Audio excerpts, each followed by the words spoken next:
आपके पीछे की तस्वीर में गर्दे जी हैं और आप उनके सिर के पास बैठे हुए हैं। उसमें एक और तस्वीर है श्री अरविंदो की। तो श्री अरविंदो के दर्शन का उनके जीवन पे क्या कुछ काफी प्रभाव रहा है? वो बहुत उनसे प्रेरित थे क्या? गर्दे जी के ऊपर? हाँ, हम तो कहेंगे कि अगर गर्दे जी का जर्नलिज्म का कैरियर हाँ, बिगड़ा इसीलिए कि वो किसी को मानते आए। अच्छा, हमारी जो धारणा है, श्री अरविंदो माने भगवान की तरह वो मानते थे। उनकी फिलॉसफी के अच्छे विद्वान थे पिताजी, मगर इसी सब में वो समाधान कर लिए।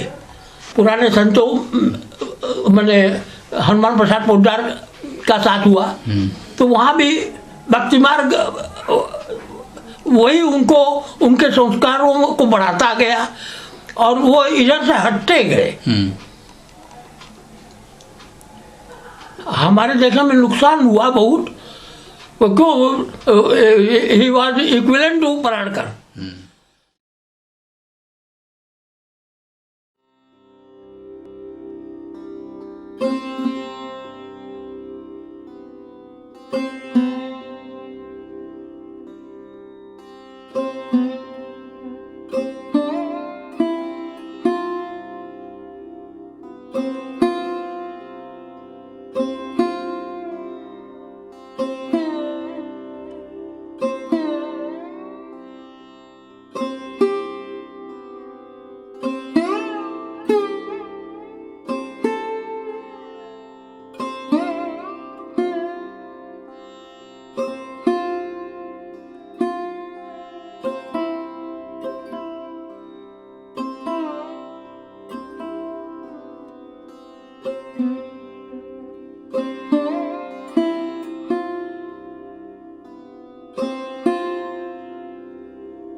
सुखद भई मोको सुखद भई मोको सुखद भई जय सावन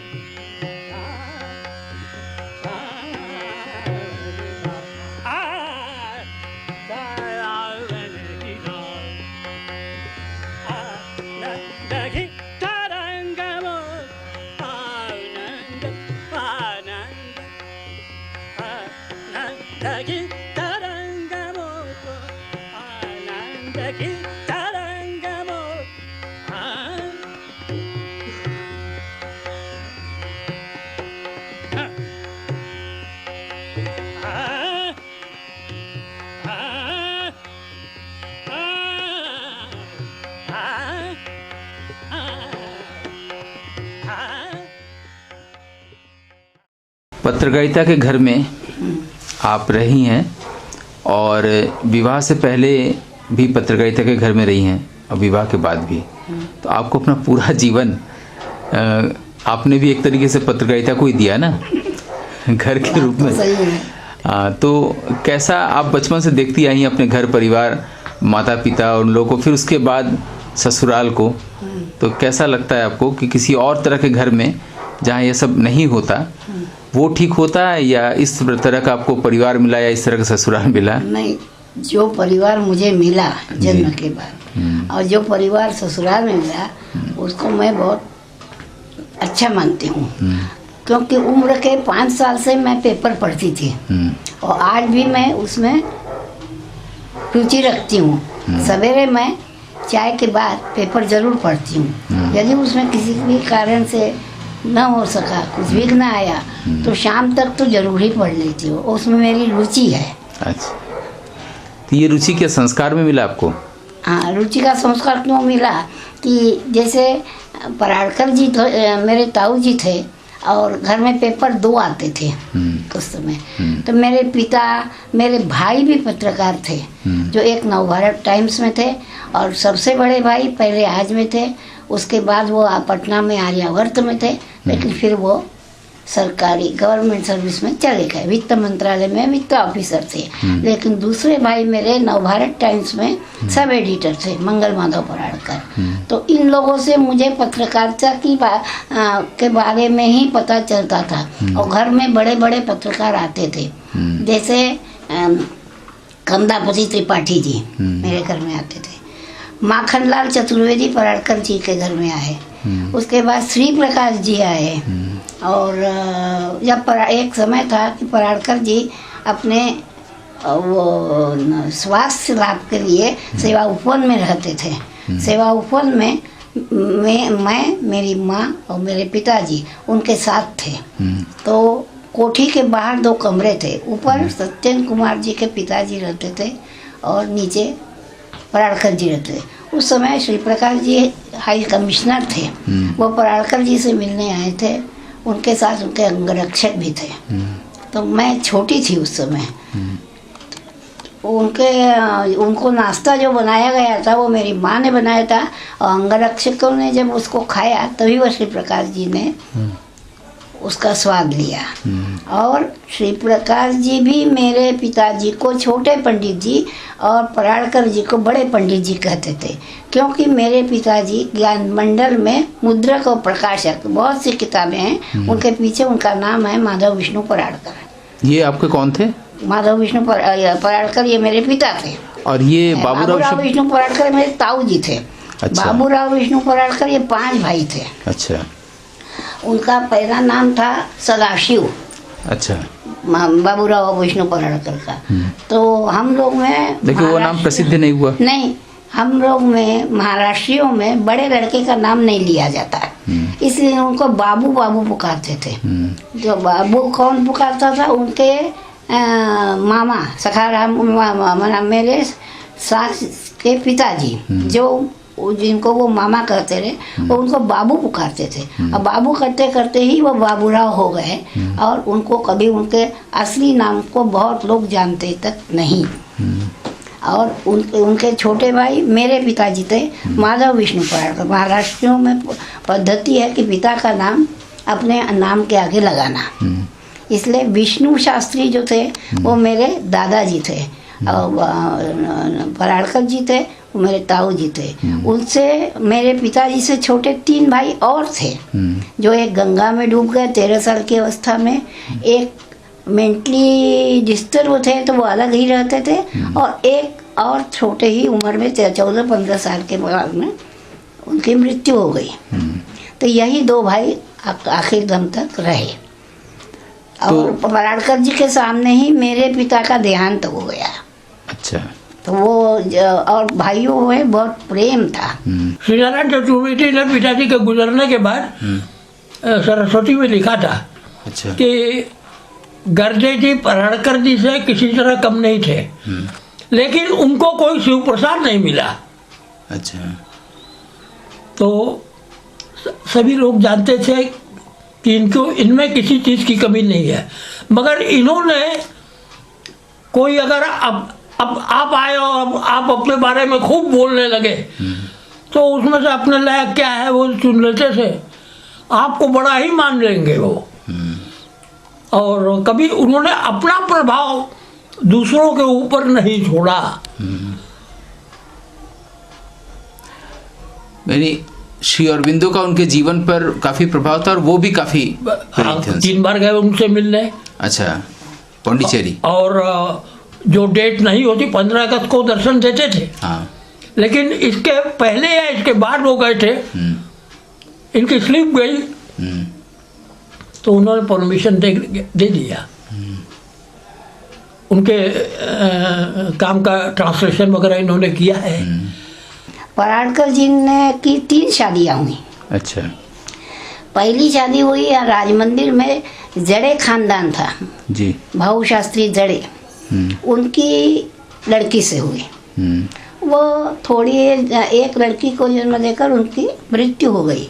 वो लड़की 6 साल तक रही और ये गली गणेश चवनिया का जो घर है उसके 3रे खंड के खिड़की से वो गिरी और वो अच्छा खत्म हो गई, मृत्यु हो गई उसकी। दूसरी शादी उनकी नागपुर में एक ढौड़े प्रकाशन है, आपको मालूम होगा, ढौड़े प्रकाशन, उस खानदान की लड़की थी। दूसरी शादी वहाँ हुई। उनको वो मेरी ताई को टीबी हुआ था, तो पराड़कर जी ने उनको भुआली सेनेटोरियम में रखा था जी।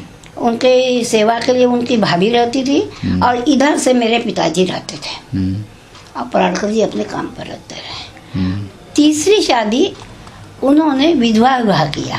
अच्छा। विधवा विवाह जो किया वो पराड़कर जी थोड़े बहुत जिद्दी स्वभाव के थे। मैंने आपने कहा कि ये बात नहीं करना है तो वो करना है, लेकिन किसी बात को सिद्ध करके करना है। तो इसलिए मेरी जब वो ढौड़े ताई जो थी वो जब मर गई तब उन्होंने कहा कि मेरे भाई ने विधवा विवाह किया है लेकिन आप मत करिएगा। ये इन्होंने माना नहीं और जिद के मारे इन्होंने धर्माधिकारी जी से शास्त्रार्थ किया और शास्त्रार्थ में जीत गए और उन्होंने 60 परिवार की लड़की 60 मिसेस 60 से जो विडो थी उनसे शादी की। उसके बाद वो उस समय बनारस में सरदार प्रथा थी, जाति सरदार रहते थे। विधवा विवाह करते ही इनको जाति बहिष्कृत किया गया कि जात में नहीं। लेकिन मेरे पिताजी ने कहा कि मेरा भाई है वो मेरे घर में आएगा जरूर। तो उसके लिए कई हमारे जो पुरोहित थे उन्होंने कहा कि हम आपका पौरोहित्य नहीं लेंगे। तो दूसरे पुरोहित आए और उन्होंने पौरोहित्य दिया। उन्होंने कहा मेरी बहन उस समय शादी लायक थी जो अब नहीं है इस दुनिया में। तो जब उसकी शादी होने लगी तो पराड़कर जी ऐसे चौक में मंगल कार्य हो रहा था और ओसारा जो रहता है उसमें पराड़कर जी बैठे थे। इसमें बड़े बड़े आदमी कमलापति जी है वो है वो सब आए थे। उस शादी से इनको एक लड़की थी, उसका नाम कुमुदिनी था। अच्छा। उसको टीबी हुआ था। वो 19 साल की अवस्था में वो मेरे भाई मंगल माधव पराड़कर से 3 महीना बड़ी थी और उसकी मृत्यु हुई राजमंदिर मोहल्ले में। पराड़कर जी जब जाति बहिष्कृत हुए तो उन्होंने अपना घर 31/74 छोड़ दिया और वो किराए से रहने लगे। तो गिरजा शंकर पहले यह आए गौर जी के घर में, यहाँ पत्थर गली में। उसमें यहाँ 3 पत्रकार रहते थे, एक गर्दे जी, एक पराड़कर जी और एक सामने अंबिका प्रसाद वाजपेयी। अंबिका प्रसाद वाजपेयी भी मुझे मेरे मैके का नाम सुशीला है तो सुशी पुकारती रहे मुझे। उस जमाने में मैंने माखनलाल चतुर्वेदी को भी परोसा है, छोटे रहते थे, वो खंडवा से आए हुए थे, इसी घर में आए थे। खैर इसके बाद कुमुदिनी का देहांत हुआ। वो राज मंदिर में गिरजा शंकर वाजपेयी का धोबी टोले के ठीक सामने बड़ी बड़ी 3 खिड़कियाँ, वो घर किराए से लिया था पंडित जी ने और उसमें उसकी मृत्यु हुई। मृत्यु के समय उसको ऊर्ध्व जो लगता है ऊर्ध्व लगा था और पराड़कर जी को उस समय पराड़कर जी संसार में कार्यरत थे।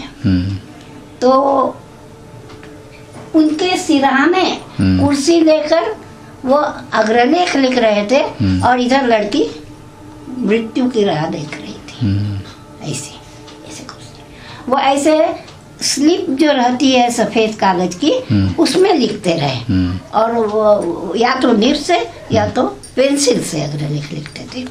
और कुमुद का देहांत जो हुआ है वो मेरी दीदी थी, 7 साल बड़ी थी मुझसे, उसका जन्म 27 का था, 8 साल बड़ी थी, मेरा जन्म 35 का है, सन 35 का, उनका जन्म 27 का था, 1927 का। तो वो उसकी मृत्यु वहाँ हुई। संसार प्रेस ने एक न्यूज़ दी, पराड़कर जी की एकमात्र पुत्री का निधन। तो दूसरे दिन पराड़कर जी ने उसके बाद ये किया कि मेरी एकमात्र पुत्री का निधन हुआ, लेकिन मेरा पोष्य पुत्र, पोष्य शब्द का उन्होंने ये किया, और अशोक पराड़कर है। कि अभी की पत्रकारिता बहुत अच्छी नहीं रह गई है। पहले की पत्रकारिता बहुत अच्छी थी, उन्नत थी, देश के स्वाधीनता आंदोलन के साथ थी, भाषा के स्तर पर भी पत्रकारिता के। तो आखिर उसको अच्छा क्यों कहा जाता है? उसमें क्या ऐसी बात थी गर्दे जी के समय में, पराड़कर जी के समय में, बनारस की पत्रकारिता में ऐसे क्या बात थी जिसके लिए लोग इतना उसको उदाहरण या आदर्श मानते हैं? उस समय वास्तव में पत्रकारिता जो थी वो केंद्रित थी भारत के रिवॉल्यूशन के ऊपर। कमलापति बड़े जोरदार लेख लिखते रहे, सभी लोग बड़े जोरदार लेख लिखते रहे, मगर गर्दे जी जोर नहीं लिख रहा, तथ्य रहे। पराड़कर जी में भी बहुत बड़ा गुण था ये कि बहुत सोच समझ के वो लिखा करते रहे। एक अन्नी का अखबार आता था, आज हम तो लोगों को पैसा नहीं देना पड़ता रहा, वो हम पढ़ते थे अपने बचपन से। पराड़कर जी के संपादकीय उसमें होते थे। विशेषता ये थी कि उनकी बात समझ में आती थी, इतनी सिंपल भाषा में लिखा करते थे। गर्दे जी ने एक जगह कहा है, ऑल इंडिया रेडियो पर बोले थे कि अर्थशास्त्र जैसे जटिल विषय को भी पराड़कर जी इतने सरल शब्दों में रखते थे, बजट वगैरह को, कि कोई भी समझ सकता है ये। और ऐसा पत्रकार उन्होंने उस समय लिखा है कि इनकी डेथ के बाद, कि इस प्रकार का पत्रकार पिछले 50 वर्षों में पराड़कर जी को छोड़कर दूसरा कोई नहीं हुआ। ये गर्दे जी ने ऑल इंडिया रेडियो पर कहा था।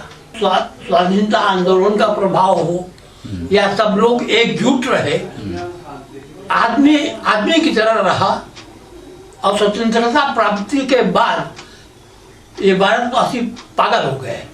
इनकी पत्रकारिता भी खत्म हो गई, चाहे जो लिखो, चाहे जो। उस समय अखबार कोई नहीं थे, एक ही आज अखबार था। नारायण दत्त तिवारी ने लिखा कि मैं नैनीताल में आज आता था, वहां पर मैं पराड़कर जी के लेख को, अग्रलेख को पढ़ता।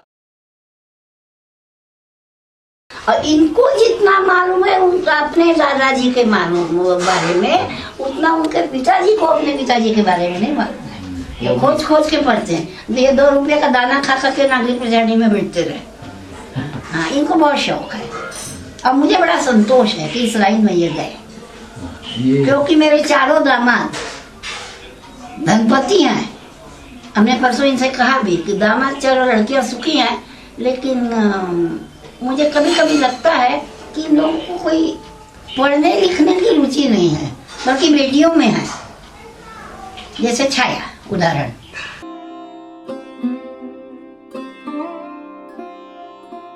आपको कब इस बात का एहसास हुआ कि आप एक ऐसे घर में हैं जहाँ पर पत्रकारिता का संस्कार है? वस्तुतः स्थिति यह कि इसके जो मेरे संज्ञान में काफ़ी देर में आया, करीब ग्रेजुएशन मेरा हो चुका था, और यह ग्रेजुएशन करीब तब की बात है जब मैंने पत्रकारिता के 150 वर्ष पूर्ण इस पर एक कार्यक्रम जो पत्रकार संघ में आहूत किया गया, उस समय मुझे पता लगा कि मैं किस परिवार से संबंध रखता हूँ। ये वस्तुतः सही बात है, और उसके बाद से मेरे इसमें रुचि आने लगी, और फिर मैं जिन चीज़ों की तलाश में हुआ करता था वो चीज़ें मुझे दुर्लभ नज़र आई। जो मिले बहुत अच्छे लोग मिले, लेकिन कभी किसी ने ये नहीं कहा कि नहीं तुम आओ हम तुमको ये देंगे, हम तुमको ये बताएंगे। मिले बहुत अच्छे अच्छे विद्वान मिले, लोग मिले जो बहुत अच्छे थे, उनके पास कुछ नहीं था, और जो चालाक किस्म के थे उनके सब कुछ था, वो देना नहीं चाहते थे। और इसकी तरफ मुझे वास्तविक पुराने पत्रकारों में या स्वतंत्र लेखकों में मैं बात करूं कि इस और तुम जाओ, ये कहने वाले सबसे पहले थे डॉक्टर गौरीशंकर गुप्त, कि आप वो कर सकते हैं क्योंकि आप उस पर परिवार के हैं, कि आप वो चीज़ कर सकते हैं, आप खोजिए। तो मैं इस क्रम में पहली बार मैं नागरिक विचारणी में गया था और शंभूनाथ वाजपेयी जी से मिला था एक दरखास्त देके। तो ना मुझे याद है कि 1100 रुपये कहा गया था मुझे, लेकिन जब शंभूनाथ जी ने मुझे पूछा घर में गर्दे जी का मैं पहुँच हूँ, उन्होंने मुझे मात्र 100 रुपये में आजीवन सदस्य बना दिया। वो मुझे जो नशा लगा उसमें मैं सफल एक में रहा, दूसरे में असफल भी हो गया। सफल मैं रहा स्वतंत्र लेखन की वजह से, कलेक्शन करने की वजह से, लेकिन किसी पेपर पत्रकार से कार्यालय में, समाचार पत्र के कार्यालय में कोई बहुत लंबी उम्र नहीं निकाल पाया। क्योंकि जिन चीज़ों की आवश्यकता होती है आज के दौर में, कलम के साथ साथ कुछ और भी एक्टिविटीज़ चाहिए, उनकी मेरे पास प्राय कमी है। और उसकी कमी का कारण भी मेरा परिवार या उस समय का अतीत के कुछ लोगों जिनको मैं अपना आदर्श मानता हूँ वो भी है उसमें।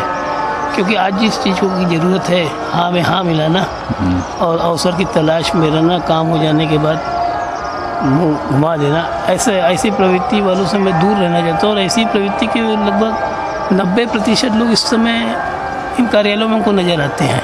तो ऐसे लोगों के बीच में हमारा सामंजस्य बनना बहुत मुश्किल मेरे लिए नजर है। तो मैंने अपने शौक़ के लिए अध्ययन करना, जो पुराने प्राचीन लोग हुए उनके बारे में जानकारी लेना, और अगर किसी ऐसे व्यक्ति ने पूछा जो वास्तविक नीडी हो या उसको इसके तो उसकी हेल्प करना। इस क्रम में मेरे पास 3-4 PhD स्कॉलर आ चुके हैं जिन्होंने मुझसे पूछ के कलकत्ते की पत्रकारिता के बारे में वर्तमान समय में, अगर मैं स्पष्ट रूप से ये कह दूँ कि काशी के वर्किंग जर्नलिस्ट जो वर्तमान समय में, उनको उनके बारे में नहीं कि बराबर पता है।